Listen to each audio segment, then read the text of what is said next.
Shabbat Shalom, everyone.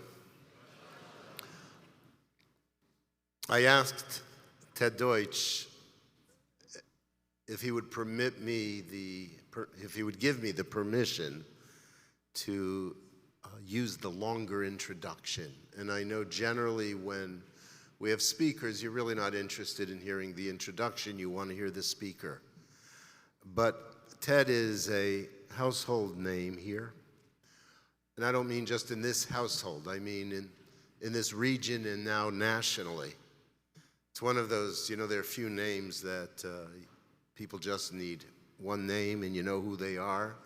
So like LeBron or Michael in basketball, but in the Jewish world, Ted has become that. And we're so familiar with him that we don't say former congressman or what's the title at the AJC, the CEO? We don't do that. We say Ted Deutch because he's part of this family. But I want to tell you about some of his accomplishments. He is a lifelong Jewish and pro-Israel activist, and he's assumed this role as the CEO of the AJC on October 1st of last year.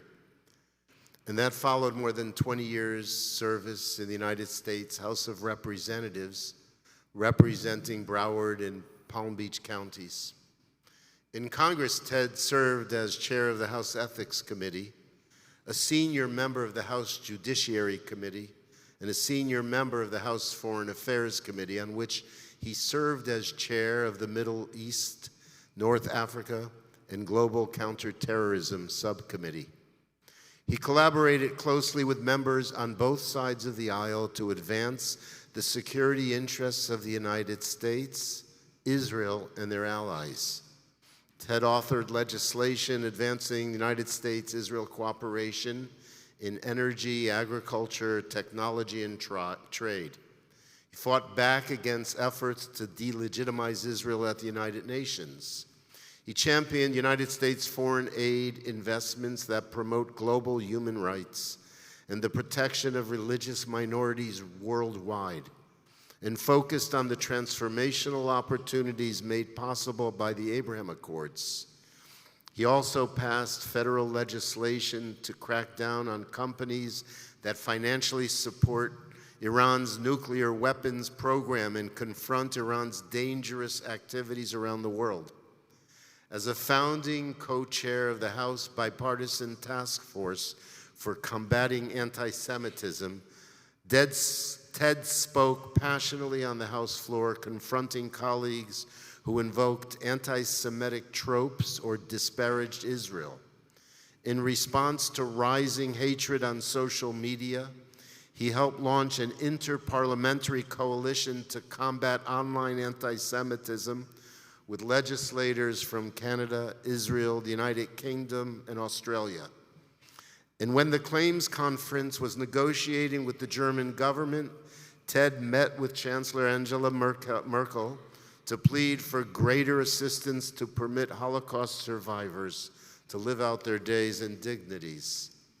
He served as the co-chair of the Congressional Hellenic Israel Alliance, as well as a member of the Congressional Caucus on Black-Jewish Relations, the Latino Jewish Congressional Caucus, and AJC's Transatlantic Friends of Israel interparliamentary group.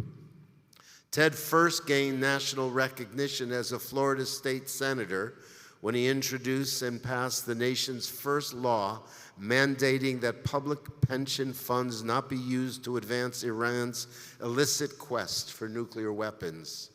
His work led to an invitation to testify before the United States Senate on Iran sanctions, and he continued his efforts to curb Iranian aggression and prevent Iran's development of nuclear weapons throughout his tenure in Congress. Prior to holding public office, Ted enjoyed a successful career as a real estate attorney in Cleveland and then Boca Raton. Ted has long championed the priorities of the Jewish community, from his summers at Camp Ramah to his Israel activism at the University of Michigan and Michigan Law School, where he chaired the Hillel Governing Board. He later served as a lay leader with the Jewish Federations of Cleveland and South Palm Beach County, and as a member of both UJA's National Young Leadership Cabinet and AIPAC's National New Leadership Network. He was born and raised in Bethlehem, Pennsylvania. Ted is the youngest son of the late Gene and Bernard Deutch. Ted and his wife Jill, who is with us this morning and so frequently, they've lived in Boca since 1998, and they have 3 extraordinary adult children, Gabby, Serena, and Cole. Ted, we look forward to hearing you.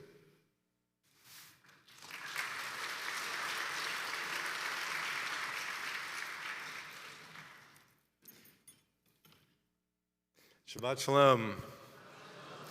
While I get situated, I'll tell you that I give a lot of speeches, but I am comfortable saying never in the past, nor likely ever in the future, will I enjoy an introduction as much. Not the long part. LeBron, Michael, Ted. Rabbi, thank you. Thank you. That, forget all the rest. That could go to my head. Thank you very much. Also, we are part of this family, and I've spoken at events here. I've never been a scholar in residence. More on that in a second. But I want you to know how the bar keeps getting raised during the service before the scholar in residence speaks.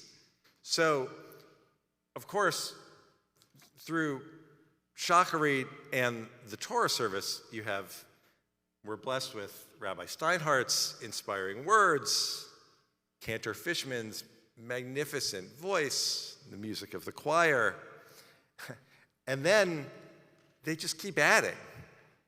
There are 2 anniversary celebrations for couples who have been married 70 years but barely look 70 years old. There's a baby naming of the most beautiful baby you've ever seen, and then just when you think you can't do any more to make everyone else happy before they call up the scholar in residence, there's a prayer for Canada. So Rabbi, thanks. I really am so grateful to be here. Rabbi Steinhardt and Cantor Fishman and Scott and the officers and to all of the trustees. I have, as the rabbi pointed out, Jill and I have lived here. We raised our family here. We've been here for 25 years. Our claim to fame, really, when we came and in this synagogue always, is the fact that I'm Jeff Deutsch's brother, and that all of these years later, I get to speak here when my niece, Leslie, is on the board of trustees at B'nai Torah. That's particularly special. I want also to just start by acknowledging Alon Shamri, Samer Al-Talalka, and Yotam Hayim, the 3 hostages who were mistakenly and tragically killed. I also want to acknowledge the now 119 members of the IDF who have fallen since taking up arms to defend Israel and the Jewish people. May all of their memories be for a blessing. And so now, on to being a scholar in residence. I have never also had that opportunity. And I thought, I can't just give a speech about the moment. I'm a scholar. I need to say something about the Parsha, Rabbi, something. So in addition to everything that we've heard, there is one verse in this Parsha that I was drawn to as I thought about what I was going to say.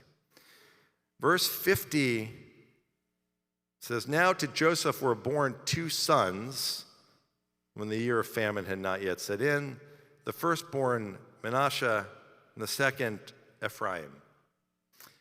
And I mention that because in a parsha with the famous story of the dream and the 7 fat cows and the 7 gaunt cows and the 7 healthy ears of grain and the 7 thin ears of grain, with everything else you heard, Ephraim and Manasseh were born into a country where not only were there no Jews, but where there were so many who found themselves against the Jews. And yet, they were raised to be proud Jews, to understand the importance of their place as Jews in the community. It's why later in a few parshiot, when Jacob blesses them from his deathbed, and the blessing that we now give to our children every Friday night, may God make you like Ephraim and Manasseh, they demonstrated the strength to maintain their Jewishness in a country that was hostile to them when there was so much going against them. It's the way we want to raise all of our children. And it's the way we think about raising our children and grandchildren in a country and a world where so much feels like it's against us. It's been 70 days since October 7th. We not only remember that day, we will never forget what happened on October 7th. And yes, we know how horrific and barbaric Hamas's attack was, and we know that we need to stand and defend Israel's right to defend itself. But it also reminds us how small the Jewish world is, and how much is at risk, and how we cannot expect others. We cannot expect others to stand for us. We must stand together as a community, proudly as Jews. And we know that there is the desire on all of us, and if we're here this morning, it's especially true, the desire on the part of all of us to do more, to wear Jewish stars perhaps for the first time, to wear dog tags to remind us of the over 130 hostages who are still being held in Gaza. There are so many people here who have spent their lives trying to do more for the Jewish people, for this congregation, for Israel. Being a part of B'nai Torah has meant being surrounded by Holocaust survivors and the children of survivors. And so many with strong Jewish upbringings who want to do more. Jews by choice who at this moment want to do more. Non-Jews married to Jews who understand at this moment we are all in this together. And some realizing for the first time how important it is for us to do everything that we can. After all, anti-Semitism, the anti-Semites don't take time to judge what kind of Jew we are or how affiliated we are. The hatred extends to all of us. And wanting to do more is, I appreciate that introduction, Rabbi. Wanting to do more is why I left my wonderful small community, Jewish community in Bethlehem, and went to Michigan where there were more Jews in my dorm than there were in my city, and got involved. Worked ultimately until I became a member of Congress, proudly serving this community. And I've never had a chance to tell you this, but I'm very proud of it, so you should know that around the halls of Congress, I was known proudly as the Jewish congressman. There's something came up in the Jewish community. Let's go talk to Ted. He's the Jewish guy. He'll know how to talk about this. And they knew how important these issues were and how important Israel was to my constituents. So now, what does it mean to do more? Well, we're all trying to do more. At AJC, American Jewish Committee, the organization I'm now so privileged to help lead, it means doing what we did just 2 mornings ago when we brought hostage families to our office to elevate their story. The same thing we're doing with hostage families as we take them to the UN and to Brussels, and our office there, and to Paris, and our office in Paris.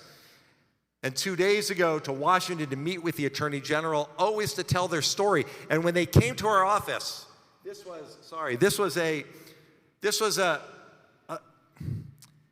all of the groups of hostage families generate such sympathy for what they're going through. But this was a group of kids. And to hear a 16-year-old talk about her uncle and a 17-year-old and a 21-year-old talk about their 19-year-old brother, or for me, as the father of twins, to hear a 19-year-old talk about her twin,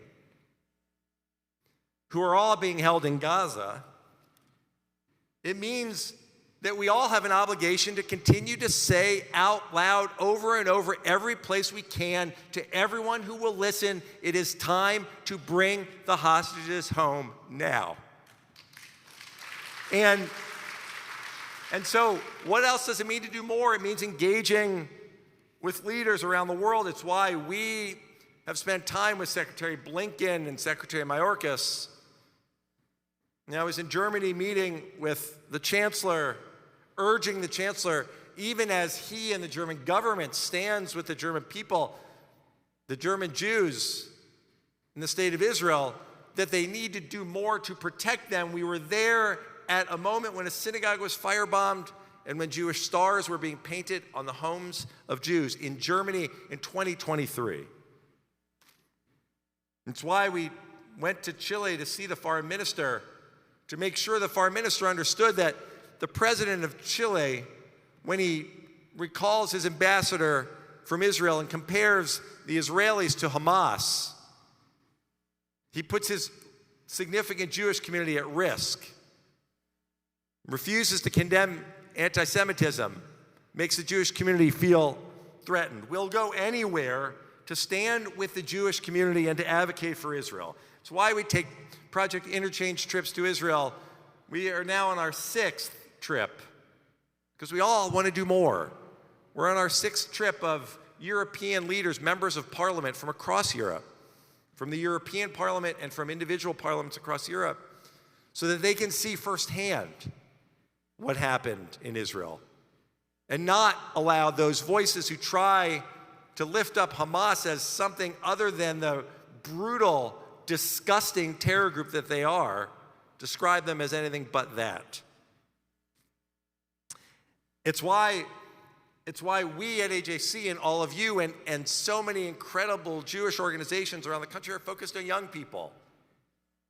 Our Leaders for Tomorrow program is training high school kids. Our Campus Global Board is helping lift up the voices of college leaders in the Jewish community. We need to create Jewish leaders who are proud and resilient and strong and knowledgeable and know how to respond to what they're facing. I heard a story in Long Island just this week, from a young woman, a high school student, who told me that when she wears an Israeli soccer jersey, people taunt her.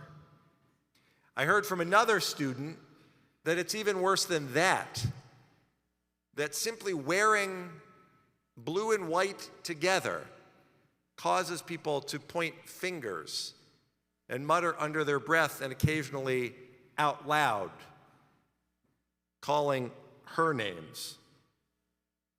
And it's what I saw at Harvard, where 2 observant kids told me they have never in their lives felt unsafe to wear a kippah until they walk the campus of Harvard University. This is what we're grappling with. It's why I went to Harvard. It's why we went to Michigan to talk to the Jewish kids there who organized this incredible rally to push back against it's why we were there that matters, to push back against the resolution that was calling out Israel with the biggest lies that are spreading right now, lies that I want to spend just one moment on. The lie that from the river to the sea is something other than a call for genocide against the Jewish people and the destruction of Israel. The lie that references to globalizing the Intifada is something other than its intended purpose of referring back to what happened early in this century when over 1,000 Israeli civilians were killed by suicide bombers blowing themselves up on buses and in cafes and in hotels and at Passover Seders. The narrative about Gaza genocide, that's a particularly heinous one. The idea, this is a twofer for the anti-Israel, anti-Semites. They get to lie about what's actually happening as Israel is defending itself, and they get to take the Holocaust and turn it on its head. We have to make sure our kids understand that. And finally, the lie that we hear all too often, not just on college campuses, but from elected officials who should be called out every time they say it, when they talk about Israel as a white colonial settler enterprise. They've taken the facts and, again, they've completely flipped them. White, Israel's population is now, if we're using these terms, is majority people of color, people from Africa, North Africa, the Middle East. Settlers, we've had a connection to the state of Israel for 3,000 years. And finally, colonial is the biggest lie of all. The idea that the rebirth of the modern state of Israel, the modern Jewish state, established by the UN, kicking the British colonialists out as the greatest liberation story for a native people as there is. It's the attempt to completely skew that is one of those four great lies that we spend so much time fighting against. That's what we were doing at Michigan. So we travel all over and share this information. The same thing is true in our schools. Our high school program we started at AJC because the thinking was we can't wait until these kids get to college. It's too much. They need to be prepared when they get there. But if you have kids or grandkids who are in school now, in high school, sometimes in middle school, you'll know that it doesn't wait to college to start. And so we find ourselves working with K-12 schools, with heads of schools at private schools, with school boards and public schools, to do what AJC does all across the country and all across the world, to engage with the leaders in education and corporations and government at the highest levels to help shape a more secure future for the Jewish community. That's the work that we do. We do it here. Our congregation's own Scott Singer, Mayor Singer, came to Israel on a Project Interchange trip with mayors from across the country to have the opportunity, in his case, to share with them in Israel his commitment to Israel, even as so many of these mayors with no connection developed their own. The rabbi mentioned, I served in Congress for a long time, and I want to finish with this. I participated in, and I sat through more than a few hearings where, as they were happening, I was embarrassed to be there. They didn't accomplish what they wanted. There were things said that were humiliating, and they left to put it mildly, a bad impression. But I'm sure you will agree, while you've not sat through as many congressional hearings as I have, I think we'll agree that there is nothing that comes to mind when we think about travesties of the U.S. House as an aside, is a fairly long list. But when we think about travesties in the United States House of Representatives, there is nothing as outrageous as seeing the presidents of 3 elite universities be wholly unable to simply acknowledge that calls for genocide against the Jewish people represent violations of the student codes on their campuses. And coming out of that, if there is something positive from that experience, from the rise of anti-Semitism that we've seen, as people march in too many places in support of the Hamas terrorists who slaughtered 1,200 and injured thousands more,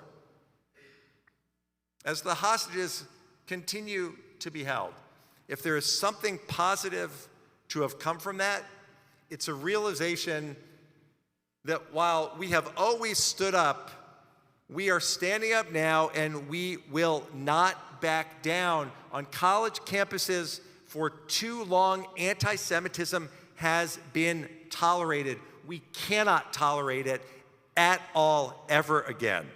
And when we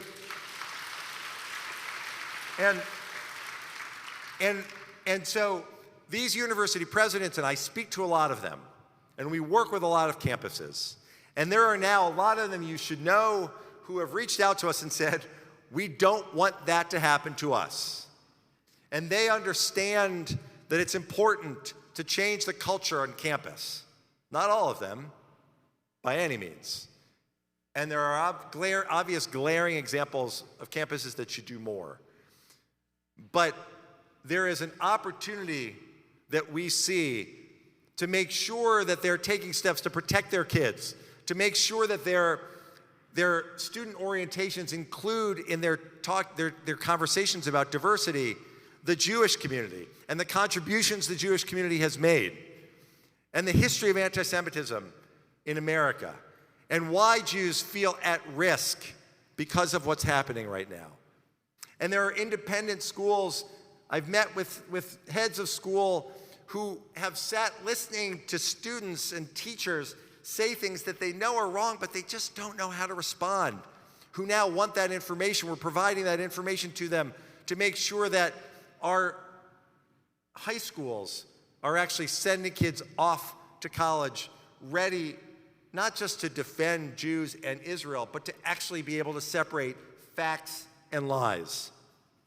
And it's why we work across the country in so many school districts who are now battling the forces, the anti-Semites, the BDS crowd that recognizes an opportunity in coming into a high school, into a school district, to advance a curriculum that includes one foreign policy issue, Palestine, and targets one group, the Jews. That's the Liberated Ethnic Studies movement. If you've not heard about it, you're lucky. And if you have, you should feel good knowing that we are fighting it every place it's rearing its head around the country. And so I want to go back to where I started with the Parsha.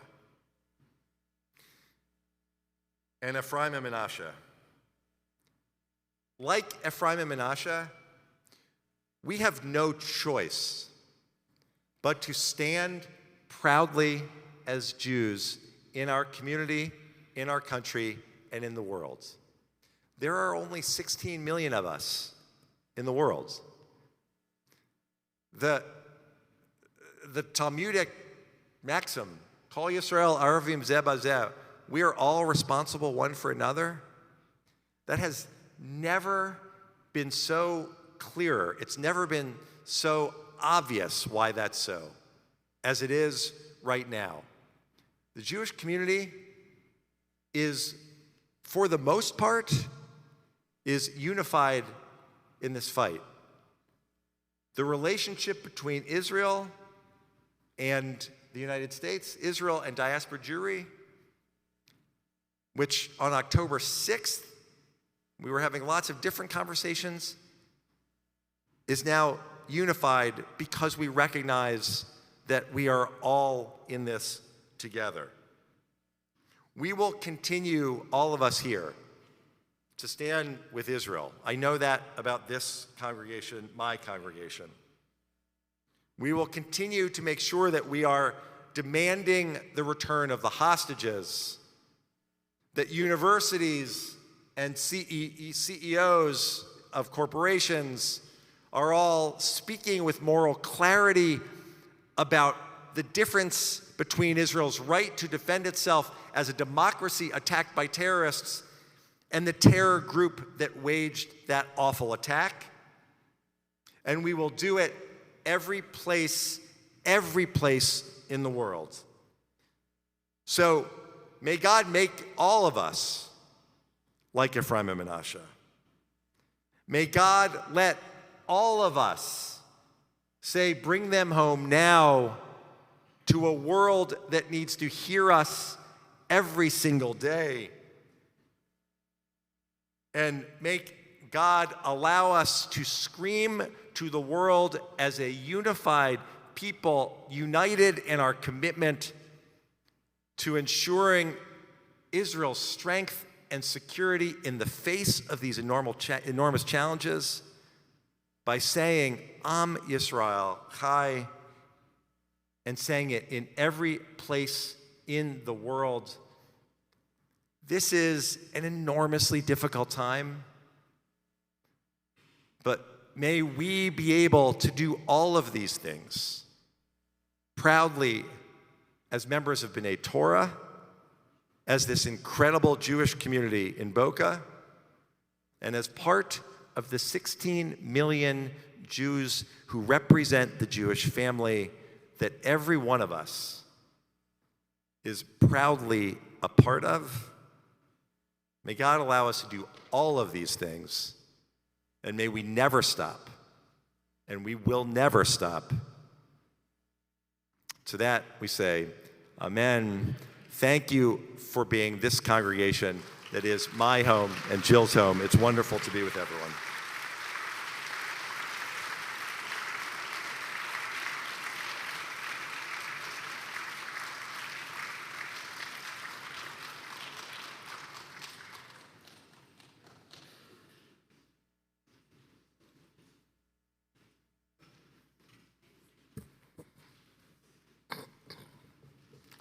On behalf of everyone here, I thank you, Ted. May you continue to go on from strength to strength. There's a lot of work to be done, and we look forward to your leadership. Ted once, I'll start a little informally. Ted once spoke to a group of students who were at, I believe it was an APAC conference. And he invited the students to come to the floor of the Congress at night when nobody else was there. So there were, I think it was, I don't know where the kids were actually from, but my son was one of them. And Ted said to the group, he said, the most important skills that I have in leadership, in Jewish leadership, I learned from Camp Ramah.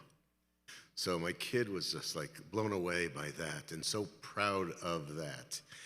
But I know you feel that Camp Ramah gave you a lot of very important skills, right? No, I say that. It's on. It should be on. There we go. Okay. Well, excuse me, I said it then, I say it all the time. And the opportunity, I mentioned earlier, I grew up in a community. There were 3 Jewish kids in my high school of 2,200. So I loved having an entire summer of living fully Jewishly every minute with all my Jewish friends. The saddest day of the year for me every year was Labor Day. Right. Because I just remembered every year I would sit and think, all right, I'm going to go through this. I have to wait a whole school year until I get to go back to camp. But it's also, I don't know how many people know about camp, but camp, when I was at camp, only a place like Camp Ramah do you have an activity. We had a day called Escape from the Soviet Union, where you'd start the day, everyone was given the name of a refusenik. You would start the day by going to apply for a visa to leave Russia, to leave the Soviet Union. And then over the course of the day, you would lose your job, you'd lose your apartment. The counselors were KGB agents who would literally chase you around. You had to hide. And it sounds ridiculous, but it's the kind of thing that was unbelievably impactful and, yeah, definitely pointed me in a certain direction. For sure. In 1968, at Camp Ramah in Palmer, we had a Democratic National Convention. And that was the year when Gene McCarthy was running against Hubert Humphrey, and there were like these other extraordinary candidates. We learned so much by doing this convention. And at night, it finished with this big group in the Beit Am in the final vote. And Gene McCarthy got the nomination at Camp Ramah, New England, by the way. So. Actually, and I brought up the Camp Ramah thing because the Jewish connections that we've all made at Camp Ramah stay with us for our entire lives.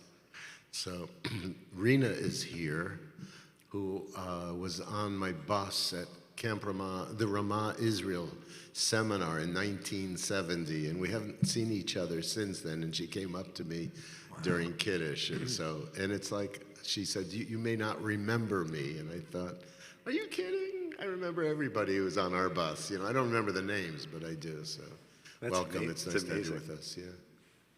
So we begin? Oh, was Okay. that was just an appetizer? Yeah, that was right. that was just like an informal little Okay, all right. conversation. The one other piece in this informal conversation is I know that Ted was, I guess, I don't know if the president or chairman of the Hillel at University of Michigan, and he and I share a mentor. So the Hillel director was a guy named Michael Brooks, who has influenced generations and generations of Jewish kids. Michael was a teacher of mine at Camp Ramah also when he was in Chavarat Shalom. I don't know if you're familiar with Chavarat Shalom, but it was really the first Chavurah of the Chavurah movement, and it took place in Boston. And there were a group of college students, mostly graduate students, who started a Chavurah, and they were all ordained by Art Green, and they went on to change the Jewish community, literally, the most talented young adults. And Michael was one of them, and he had a very strong impact on me, and I know he did on Ted also. Well, okay, if you're going to keep going with that, Rabbi, what's your relation to Rabbi Judah, to Alan Judah? Yeah, Alan Judah was the first year I worked at Camp Ramah in what was Glen Spey. That Ramah doesn't exist anymore.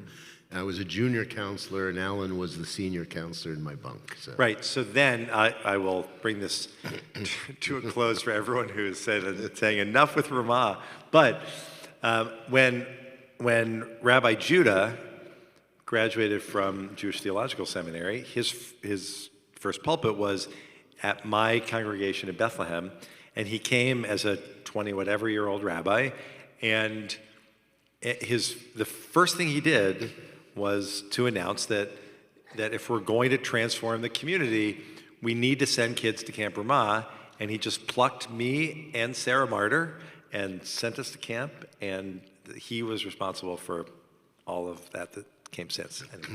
I have a similar story, and then we'll go on.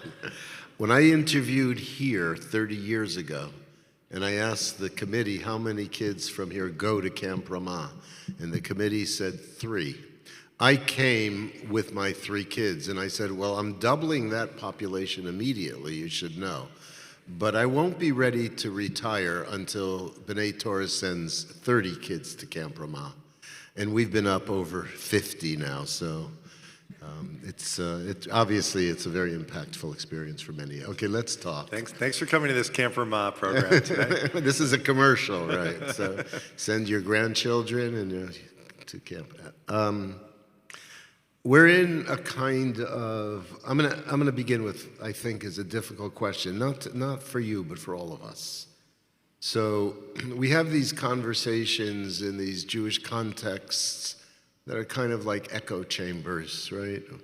We all are standing or sitting in the same place, in our support for Israel. I would say the vast majority of us believe that Israel needs to do what it needs to do in order to defeat Hamas. And the thought of that has changed a little bit from the beginning, where we thought that Israel could just wipe out Hamas rather quickly, and it became very clear that not only would Hamas be wiped out, it would not be wiped out quickly, but that it's a question as to whether we'd be able to wipe out Hamas at all.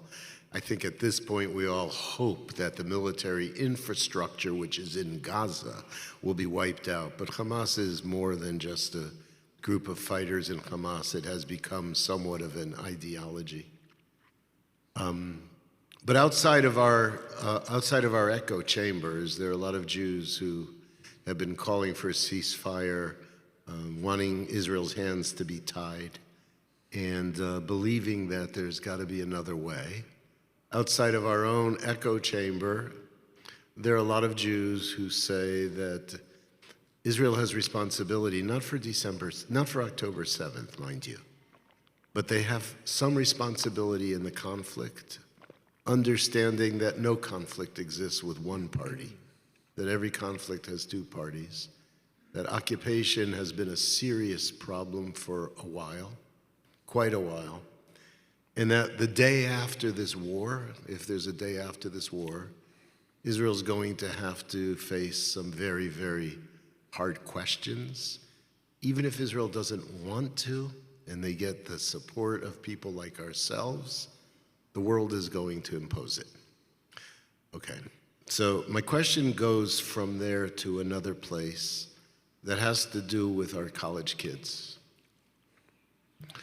I've heard from college kids, both kids that are here, members from B'nai Torah as well as other kids, that the Israel that we described, the Israel that they grew up learning about, and the Israel that they thought they knew, is a little different than the reality of the Israel that has been. It began to surely impact their vision with the democracy protests that have taken place over the last year. So now we move forward and we're fighting a fight on the campus that's really important, a fight that we know we've entered into late because of the work that Arab billions have done in creating their own PR department on the campuses, right? They've changed the conversation. How are we going to actually impact our kids in a way that will reflect the different realities of Israel, and also in a way that can honestly look at the conflict that it resides within Israel? Like, how do we have the conversations and be honest and truthful about them? Because I think they're going to demand that from us. Well, there's a lot. Since I don't usually get to use this term, but since I'm a scholar in residence, there's a lot to unpack there today, Rabbi. Let me go back to before you pivoted to campus, although it's relevant, it's part of the same issue. There is, you have to, you're right, we have to acknowledge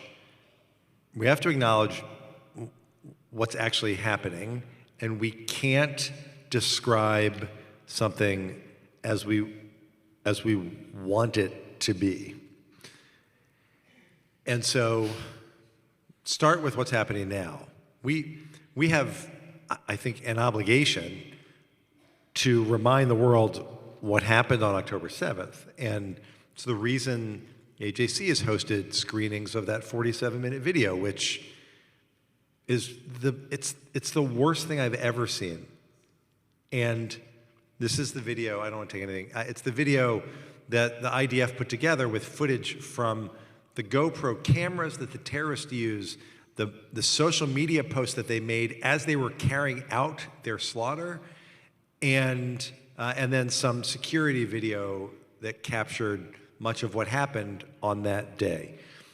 It's important for people to remember what happened and to acknowledge that there is a responsibility on the part of Israel to defend its citizens exactly the way any other country in the world would.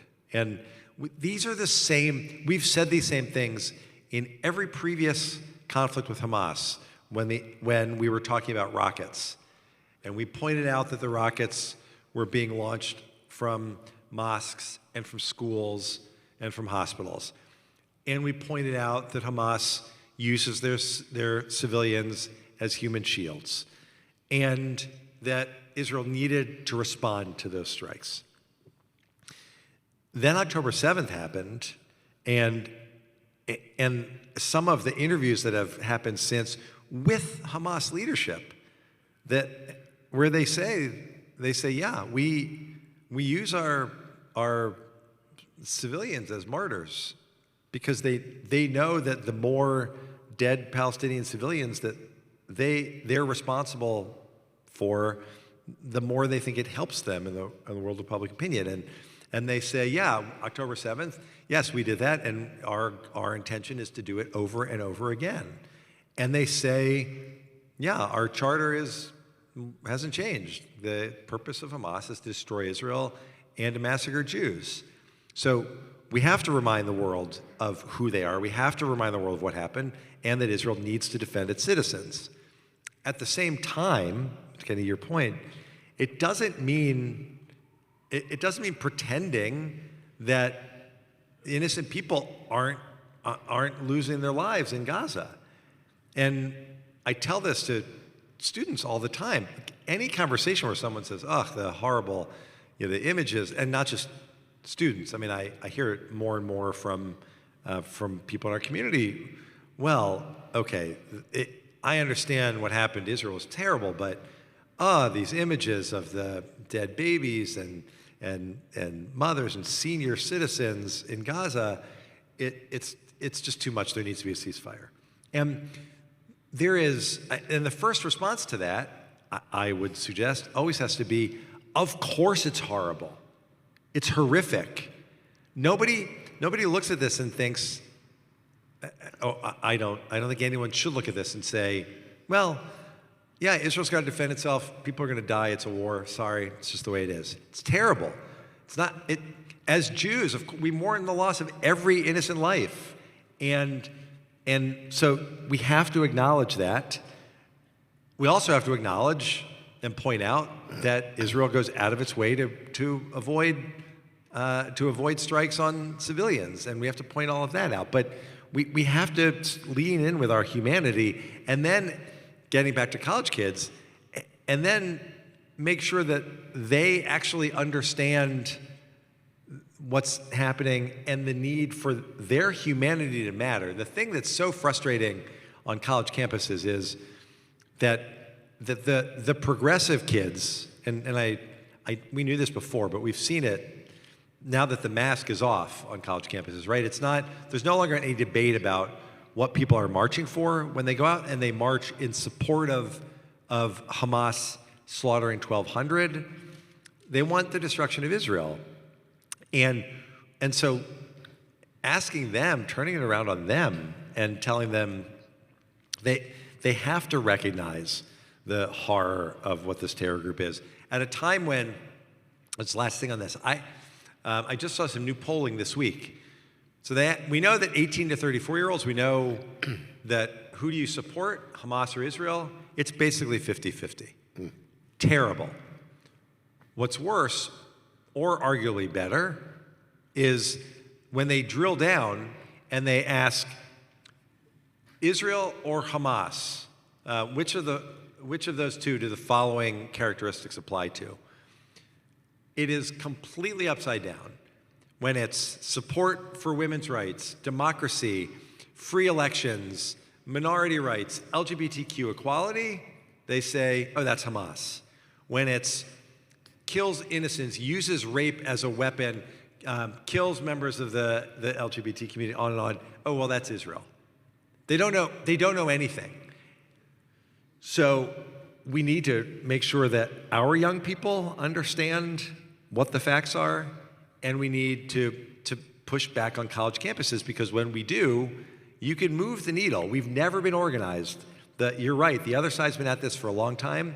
I've never seen the community as organized now around communications in a really thoughtful way, around the need to use all of those really smart Israeli tech leaders who have now stepped up also to help, and to know that we're going to be at this for a long time. The truth has to get out there, but it doesn't work, Rabbi, last point, it doesn't work to sit an 18 or 19-year-old kid down, Robbie, correct me if I'm wrong, you can't just sit a college kid down and say, I'm going to lecture you for 20 minutes about the history of Israel, and then you'll understand what's actually happening here, because we're competing with 15 and 30-second TikTok videos.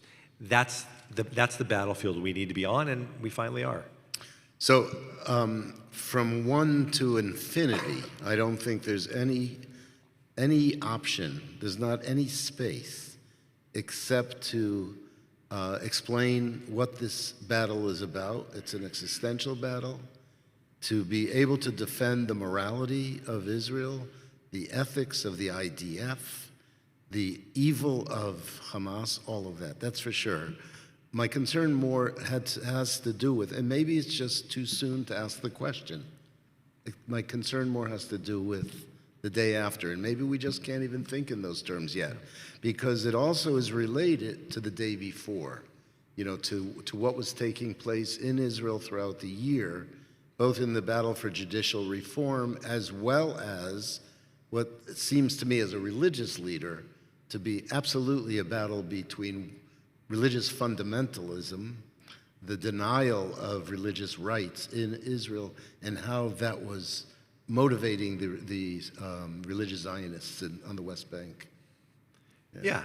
If I were speaking on Shabbat on September 30th instead of today, we would have talked about anti-Semitism and the spread of anti-Semitism, and then we would have spent probably most of the time talking about the challenge, Israel-diaspora relations and young people in Israel, and that would have been the primary topic of conversation. And I would have said then, as I will say now, the hundreds of thousands of people marching in the streets in Israel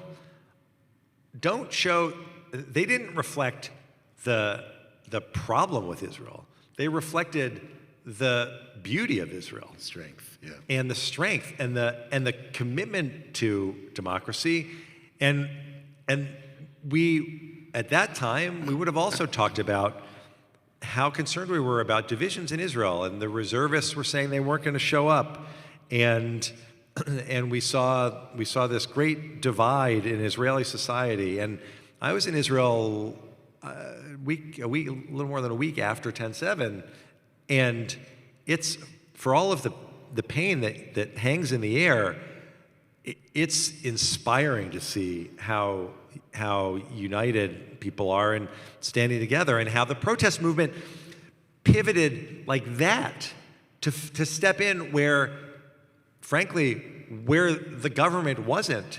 And they took over the distribution of resources and helping the displaced families. And Israel continues to be strong. And I would have, and this is, I think, the most important point, I would have pointed out, as I will now, for young people,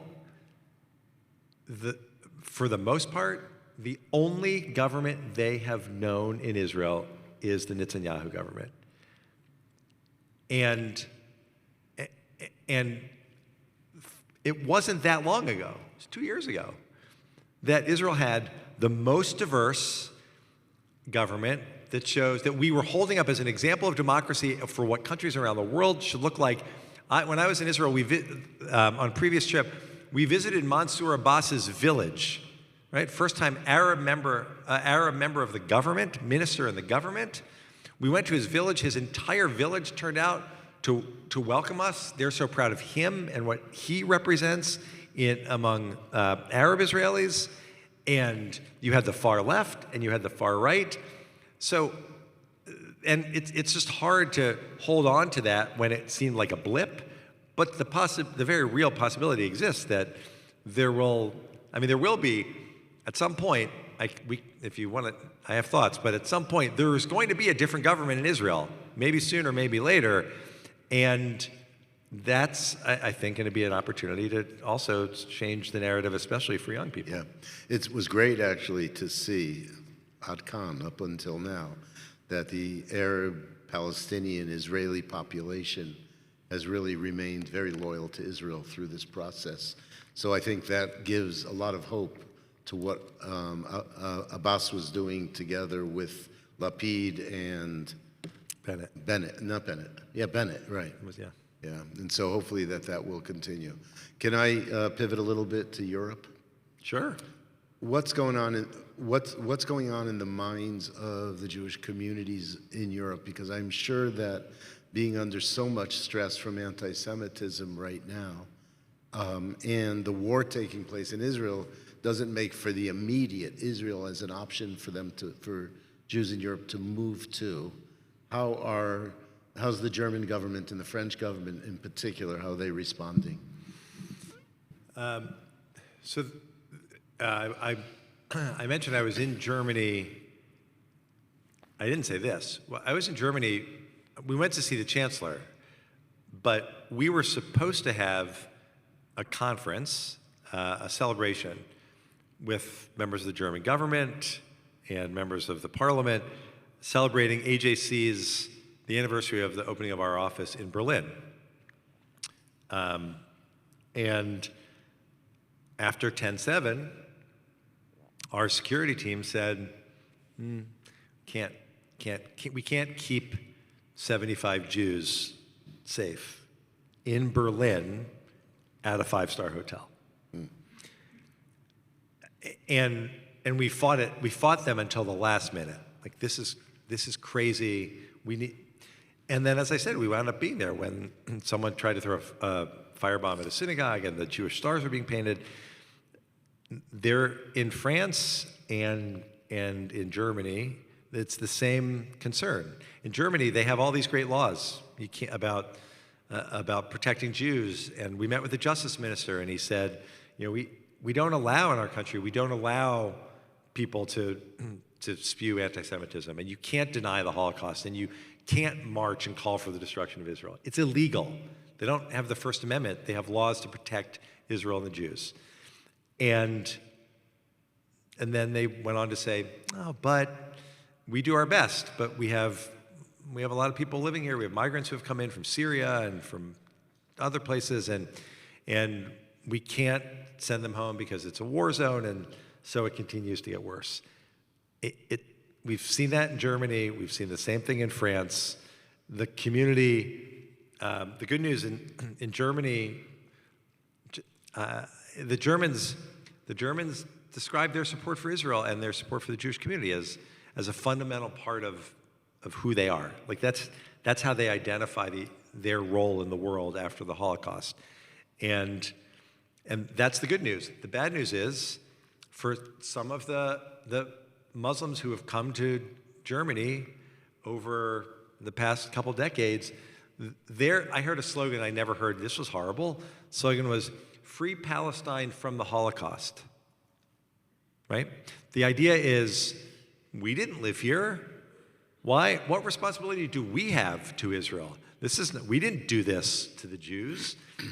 So that exists. It's a challenge. Overall, the community and the government has been very supportive of the Jews, providing security, et cetera.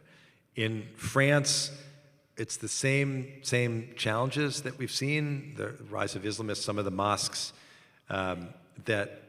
whose imams spew venomous anti-Semitism that the government watches. In Germany, they actually took action against one. France, that's an ongoing challenge. But I will say this. So it's hard for the Jewish community in Europe now. But I will tell you, I talked to the woman who runs Simone was just here testifying in Congress. She runs our Europe office out of Paris. And she said, we look at this, we look at what happens in the United States, and we look at the college campuses, and we look at the violent protests and people breaking windows and throwing the red paint and all the rest, she said, we're worried about you. That's a really concerning thing to hear, but it's how this is all tied together now. Yeah. I was in Germany about 15 years ago in the AJC office, which was a really great group of professionals. They took us into a high school, and the high school students did reference Israel as being the oppressor and seeing the Palestinians as being victims, the way the Jews were victims in Germany. What we discovered in these high school classes is the kids, they didn't know.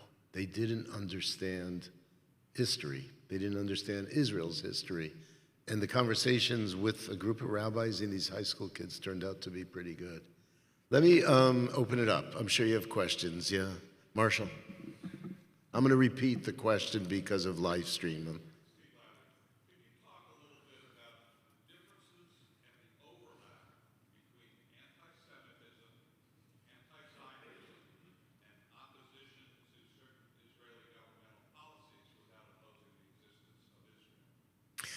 Marshall asked the following question of Ted. Can he talk a little bit about the difference between anti-Zionism, anti-Semitism, and where opposition to particular Israeli policies come into play in that conversation? Yeah, first of all, I'm going to be honest. AJC, before October 7th, I would have told you how proud I am to run an organization that is fiercely nonpartisan. I still am, more so now. I also would have told you that we value the importance of nuance. And that's true, but this is not a time, and that's not an issue, where nuance can be allowed to cloud the conversation about what's actually happening. What's actually happening is that Israel and Zionist has simply taken the place of Jewish and Jew in the anti-Semitism's handbook.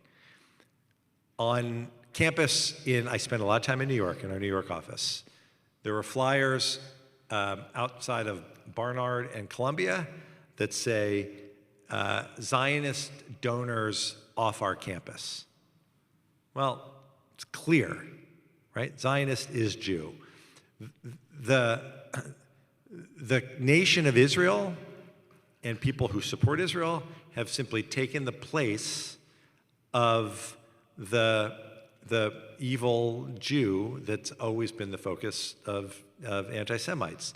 So where do I draw the line? Of course, I mean, it's the reason that the International Holocaust Remembrance Alliance definition of anti-Semitism is so important, because it makes clear criticism of Israel and the Israeli government is fine. We criticize our own government. Israelis criticize their government more than anyone. It's fine. But when your argument is that Israel doesn't have a right to exist, which is what anti-Zionism is, then that's anti-Semitism. If you think about it, there's not another country in the world, right? Think of the worst countries.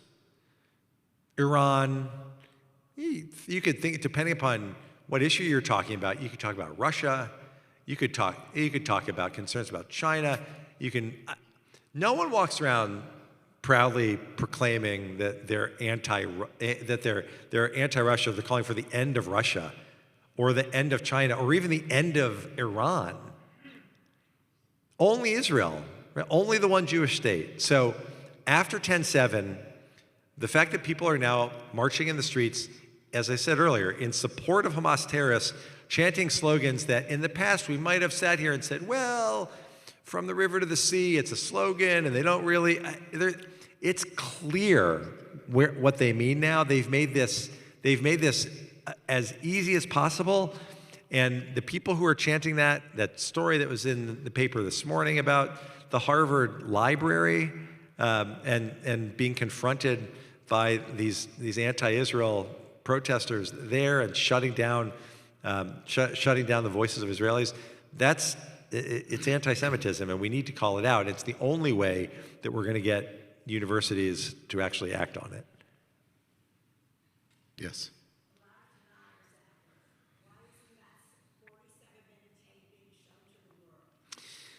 Yeah. The question is, there are a lot of deniers out there. Why isn't that 40-minute tape from 10/7 being shown to the world? Right? Yeah. Yeah. It's a really good question. I mean, the Israelis. The main reason is it's just horrific. I mean, every time we show it, we have several counselors available. There are always people who cannot make it through the film and who need to talk to somebody. It's the reason that Israel is so careful and who they show it to. It's being shown much more. We're showing it, they're showing it to elected officials and to influencers and to others, but it's always in a very certain environment. You can't show it widely. You can't broadcast it on the internet. It's too much. So we are trying to show it to more people, but you have to be sensitive to just how horrific it is. Chris Cuomo posted yesterday that you can't really enter into this conversation unless you see the video. You don't understand unless you see the video. So, but yes.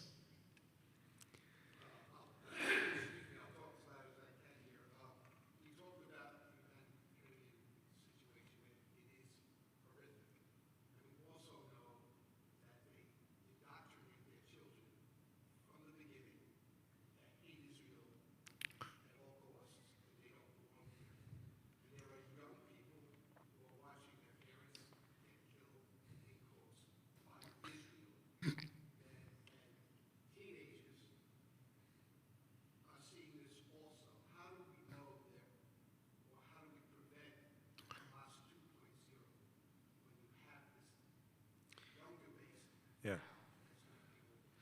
So the question essentially is, we know about the educational strategies of Hamas and much of the Palestinians.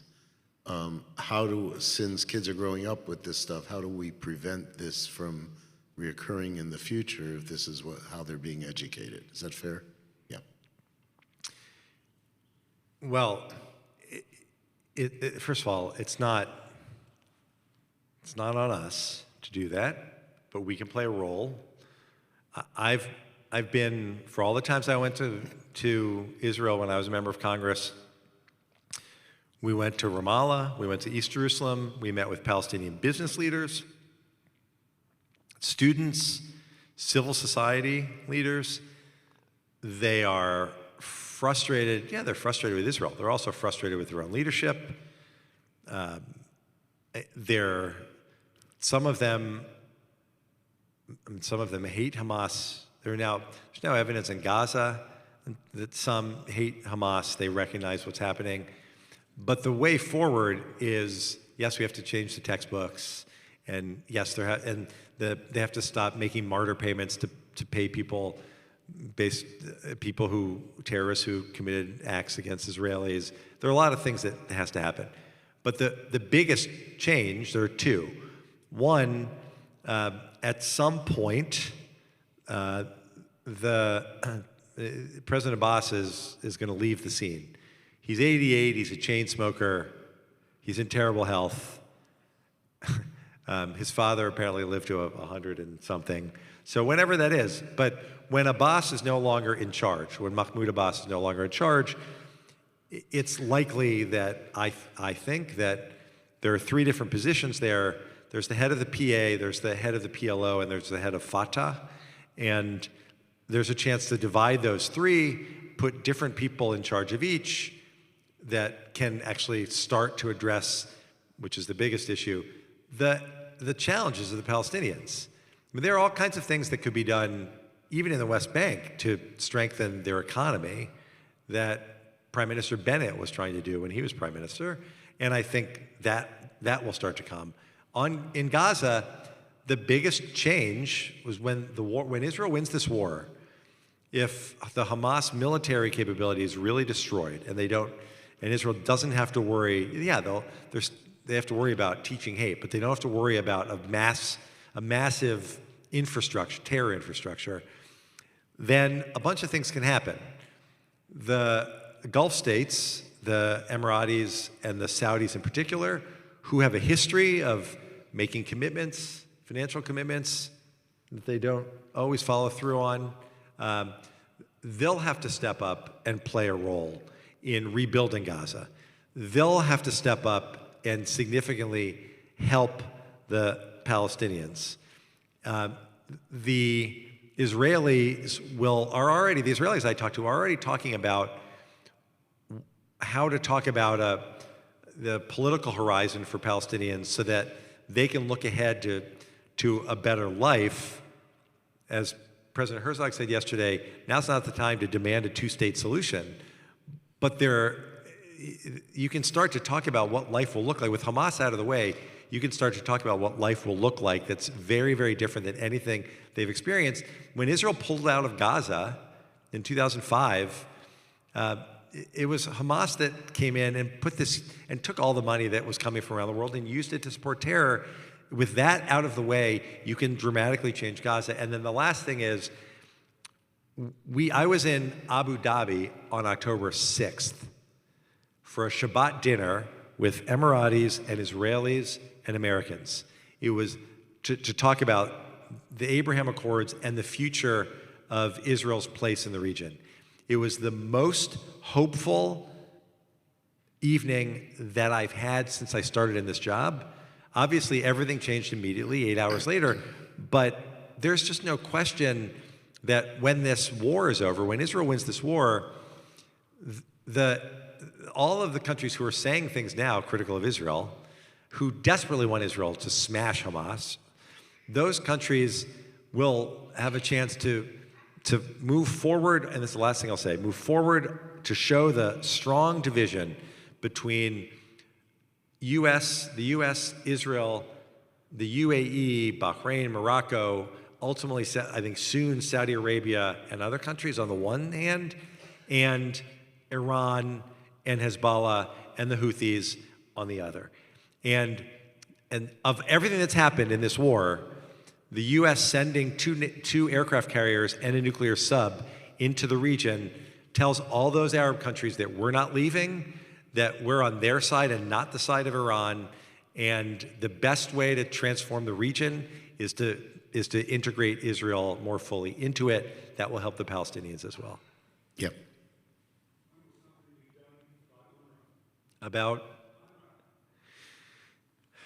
When will something be done about UNRWA? So there's a new report that just came out, which again highlights the challenges of UNRWA. I mean, every year I was in Congress, we met with UNRWA. The textbooks were a mess. They would come in and show us how things got better. We raised all of these other challenges with UNRWA.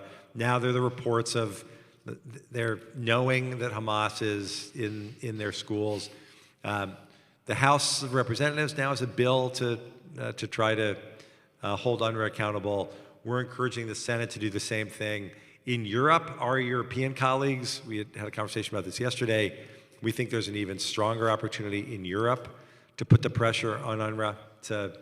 It's hard, getting back to the last question, it's hard to envision a better life for Palestinians if the UN agency that's tasked with helping them is essentially collaborating with the terrorists.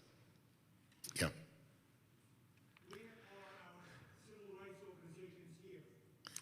Question is, where are our civil rights organizations here? AJC does a lot of intergroup work. Black Jewish, Latino Jewish. We do interreligious work. It's a big part of what we do. There's just no way around acknowledging that when you devote a lot of time to building relationships so that when Israel is at risk and the Jewish people are threatened, so that our allies will be there for us, and then they're not, it's really, really challenging. I don't believe, however, that the answer to that is to walk away. I was on a call earlier in the week with Van Jones. Van Jones from CNN spoke. He spoke at the rally in Washington. 300,000 people. It was an unbelievable rally. He spoke really powerfully and was crushed by a lot of people within his community. And it was really hard. But he and Darren Walker from the Ford Foundation, someone that I work closely with, all acknowledged that we've got to double down here. And so yesterday, Van put together a prayer service online with black pastors from around the country and a number of people from the Jewish community. I didn't know how much I needed that until I participated in it. The point is, we have to reimagine what our relationship with other communities look like. It can't just be about racism and anti-Semitism. It has to be about the positive things that we all contribute to each other. It can't be about talking about how great it was when Martin Luther King and Rabbi Heschel marched together. There's nobody there's not a young person who remembers that. It's just a picture in a book. The good news is there are a lot of people actively engaged in thinking about what that looks like so that we don't find ourselves alone again. And last thing I'll say on this, what a lot of us do is, in conversation with our friends in the black community, is to say, well, we were there for you after George Floyd. Our community came out, we marched, and we're so disappointed. And what some will say, which is I hate to hear, is, well, their response is, sorry, we didn't know it was transactional. I sort of put that aside. But there are others who will say, George Floyd wasn't the first time this happened. Our friends will say, sorry that we're not there, but we get it, we're trying, we need to keep at this. And then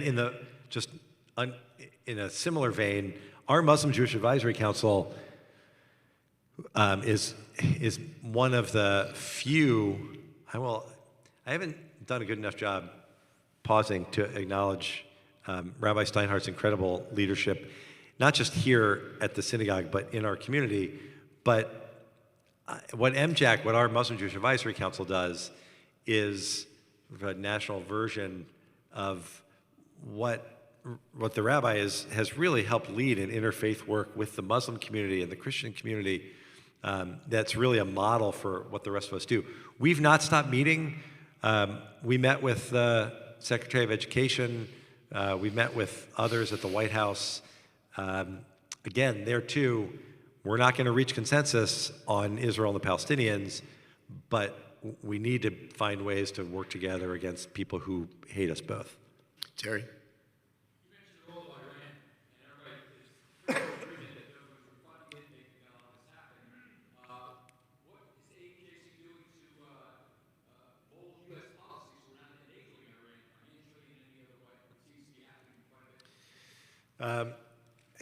Yeah, as I said, I think the U.S. is, look, we all have concerns about the release of funds that are being held under sanctions, the release of funds to Iran. We've spoken out against that. Ultimately, Qatar put a hold on the money. I talked about the aircraft carriers, which are a big deal.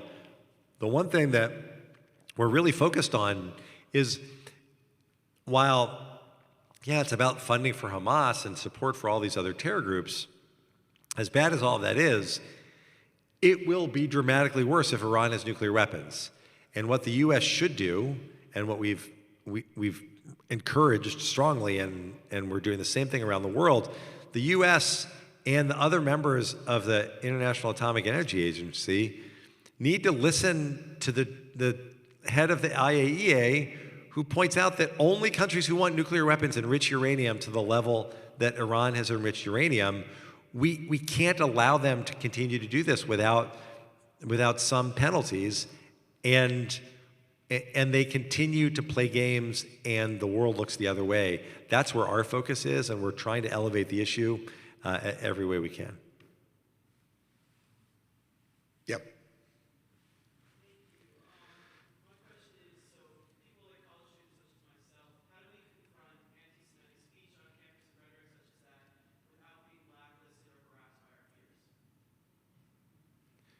Well, the question is, how do college kids confront anti-Semitism without being blacklisted by their peers? And look, the first, and this is not, I don't think you're going to love this answer, but the first thing is, you can't allow the threats of your peers to dictate your behavior. And I've been to a bunch of campuses, and the frustration that a lot of students are feeling is that there are all these kids that you've spent time working together with on issues that matter a lot to you. And now none of them, not only are none of them there, but if you dare speak out against the Hamas terrorists who killed 1,200 people, you're somehow violating their new progressive code of acceptable issues.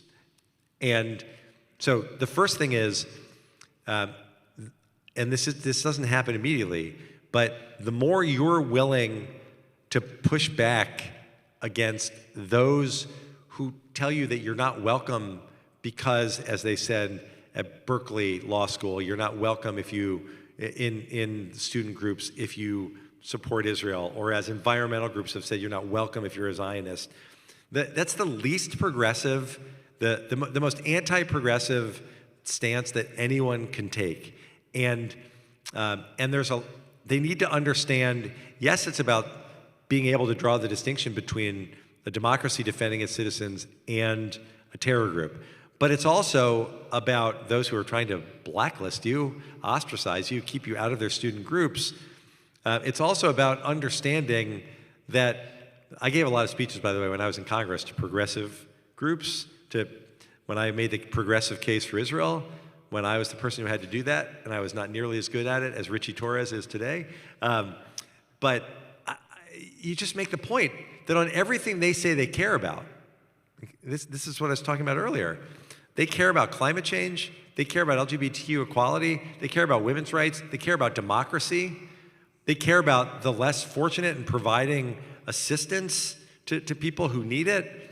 In every one of those issues that they say they care about, there's one country, forget about Hamas, there's one country in the entire region that actually cares about and is doing something on these issues, and that's Israel.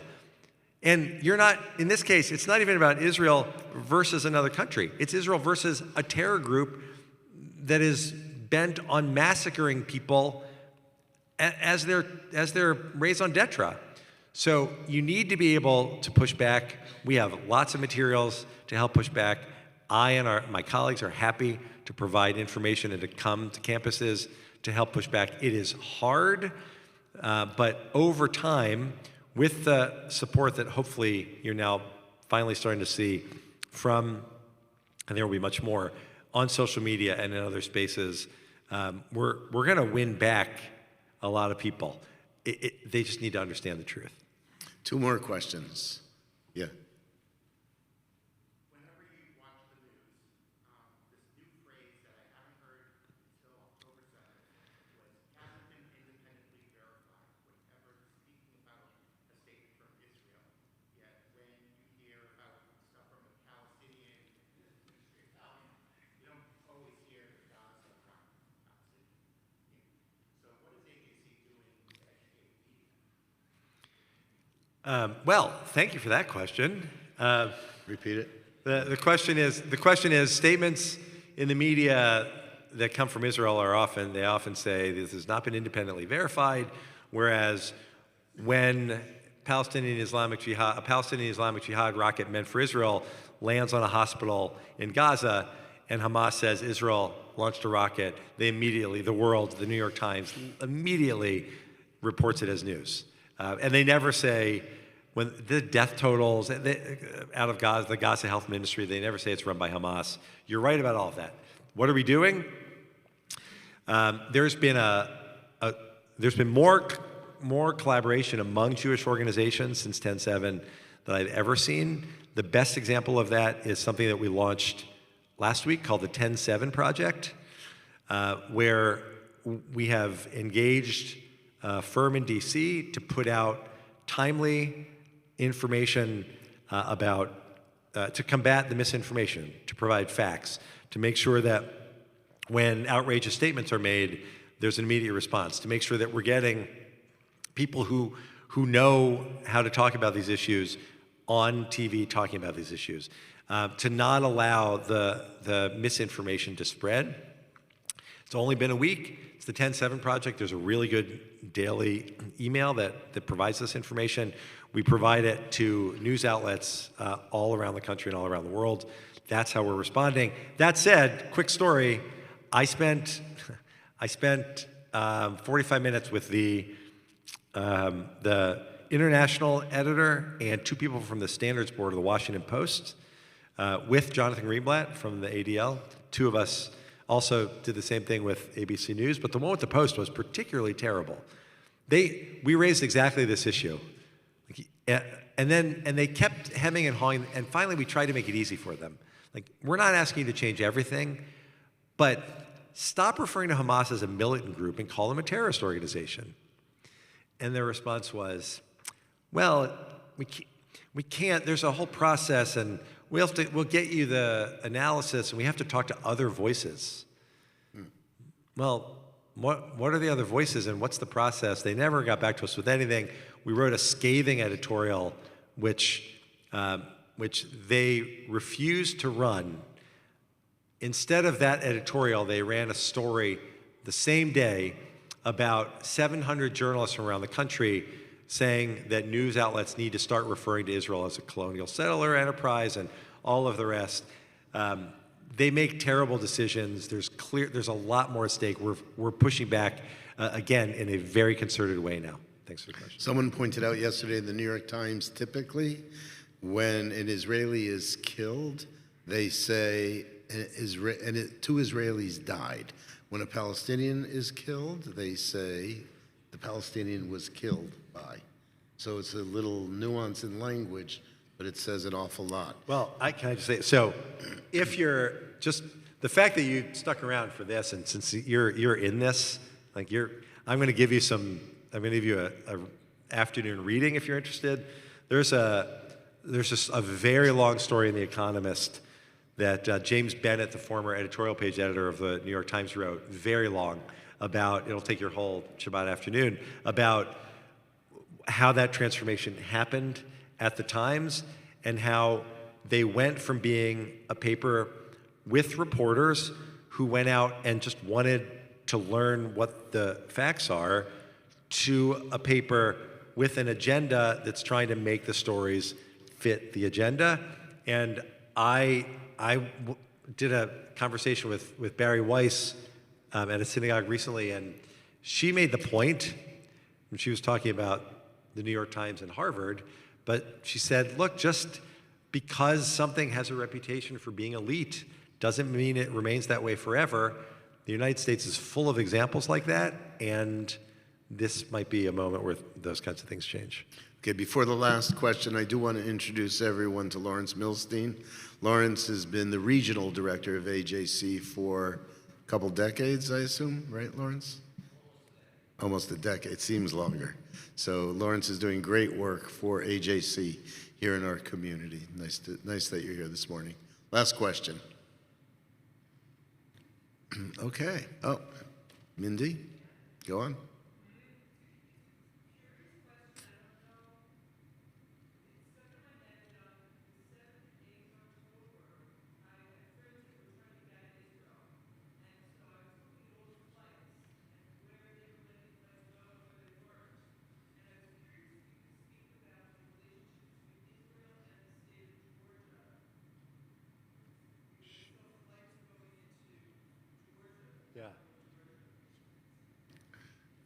the first time anyone has ever asked me about Israel-Georgia relations, but Georgia and Russia, or yeah, Georgia and Georgia, Russia? yeah, Georgia on the Black Sea, not the one, Okay. not the one with the Braves.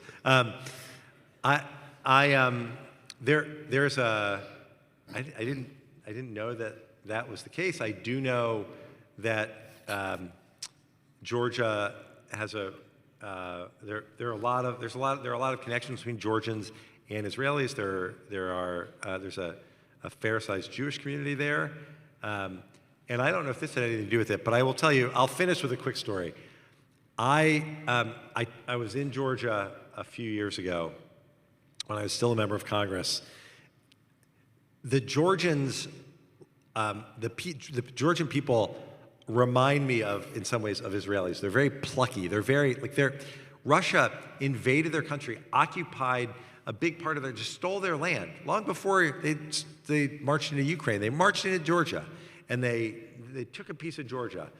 And there's it's on the Black, as I said, it's on the Black Sea.